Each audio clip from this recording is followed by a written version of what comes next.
Hey, Jeremy Osterberger here with BIC Magazine. We're at San Jacinto College at the Center for Petrochemical Energy and Technology. I'm joined by Chad Burke. Chad is President and CEO of the BIC Alliance Houston Port Region. Chad, great to see you.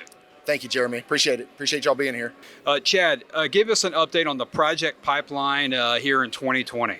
Sure. So our project pipeline, like any development or sales force, is really the projects that we're working on. Out of those projects that we work on each year, a few of those come to fruition or announced wins for the region.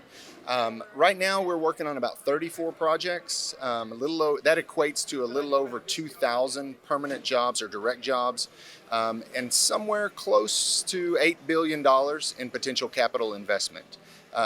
That's a very healthy project pipeline for us.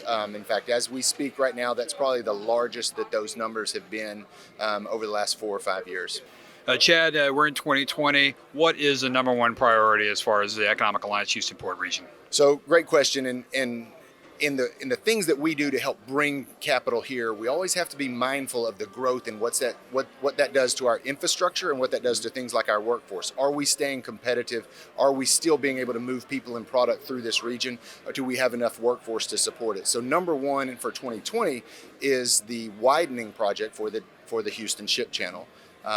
There's a lot that goes into that, but I'll kind of keep it short and say we're well into this project.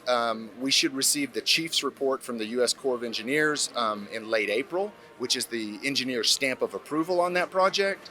We're working through the financing part where the Port of Houston will pay about half of that, or almost $500 million, and industry has committed to pay the other half of that, another $500 million.